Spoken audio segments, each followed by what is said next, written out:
सनातन धर्म वाला एक मामूली सा अदना सा इंसान हूं।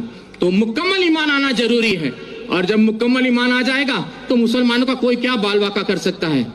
कहते हैं कि नूरे हक शमे इलाही को बुझा सकता है कौन, जिसका हामी हो खुदा उसको मिटा सकता है कौन। ना तलवार की धार से, ना गोलियों की बौछार से, रब का बंदा डरता है तो सिर्फ परवरदिगार से, और आपको किसी से डरने की कोई जरूरत नहीं है। एक छोटा सा किस्सा और आपको सुना दूं। कश्मीर की यह सत्य घटना है, हमें हमारे गुरुजी ने सुनाई थी।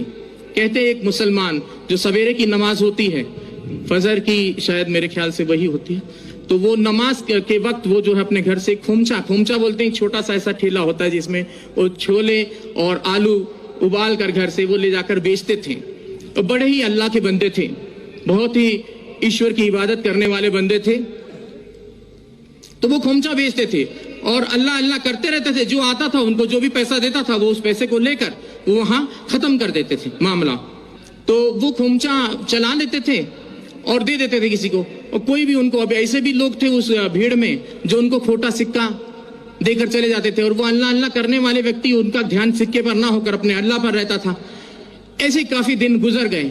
एक दिन वो अपने घर पहुंचे तो उन्होंने अपनी पत्नी से कहा कि भाई आज तुमने हमारे छोले और आलू जो खोमचा बनाती थी वो बनाया नहीं। तो बोले कि आज दुकानदार ने सामान नहीं दिया, सौदा नहीं दिया। बोले क्यों? बोले जितने भी सिक्के इकट्ठा किए हैं आपने ये सारे खोटे सिक्के हैं। बोले हाय अल्लाह। वो वहीं चुपचाप बैठ गए उस ईश्वर की इबादत में कि बोले हे या अल्लाह, ये खोटा सिक्का तेरी दुनिया में तो नहीं चला, क्या मेरे जैसा खोटा सिक्का तुझे कबूल होगा? तो उसने उसी वक्त वहां पर एक नूर प्रकट हुआ और आवाज आई कि उस थैली में हाथ डालकर देख। और जब उसने थैली में हाथ डालकर देखा तो वो सारे खोटे सिक्के सोने की अशर्फियों में तब्दील हो गए थे। तो मुसलमान ऐसा होता है जो किसी खोटे सिक्के को भी हाथ लगा दे तो सोने की अशर्फी में तब्दील कर दे। तो इस चीज का ख्याल रखना चाहिए। मुसलमान को किसी से घबराने की जरूरत नहीं है।